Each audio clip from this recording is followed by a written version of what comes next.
సందర్భంగా తెలంగాణ రాష్ట్ర సాధనకై తన పదవిని త్యాగం చేసి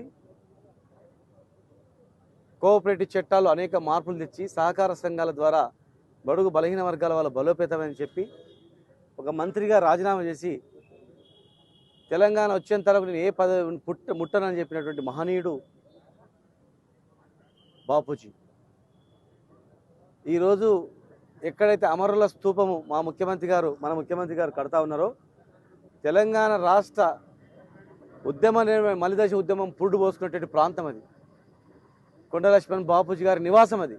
నివాసం దగ్గర మీటింగ్ పెడితే మా బాపూజీని బట్టలు సామాను అన్నీ కూడా ఆనాటి ముఖ్యమంత్రి బయటపడేసి అయినా భయపడలేదు. ఆయన ఆర్టీసీ క్రాస్ రోడ్ దగ్గర ఉన్నటువంటి ఆయన నివాసంలో ఉంటూ నా ఊపిరినంత వరకు తెలంగాణ గురించి కొట్లాడతానని చెప్పి అంత పెద్ద వయసులో 80 సంవత్సరాలు దాటినా కూడా దాదాపు 80-90 సంవత్సరాల వయసు 93 అంత వయసులో 90 సంవత్సరాలు దాటిన తర్వాత కూడా ఢిల్లీకి వచ్చి ఢిల్లీలో నిరాహార దీక్ష చేసినటువంటి గొప్ప మహనీయుడు కొండా లక్ష్మణ్ బాపూజీ.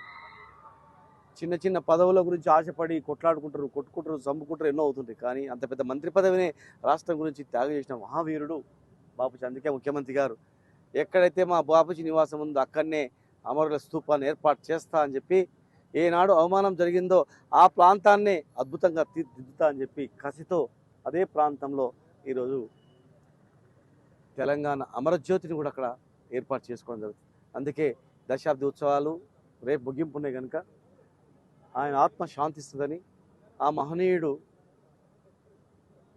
ఆశయాలు ప్రజలందరూ అర్థం చేసుకుంటారని, తెలంగాణ తెచ్చుకోవడం కాదు, అన్ని వర్గాలు ఒకరు రెండు వదిలిపెట్టకుండా అందరూ బాగుపడమే లక్ష్యం కనుక ఈరోజు వారికి ఘనమైనటువంటి నివాళులు అర్పిస్తూ ఖచ్చితంగా ఆయన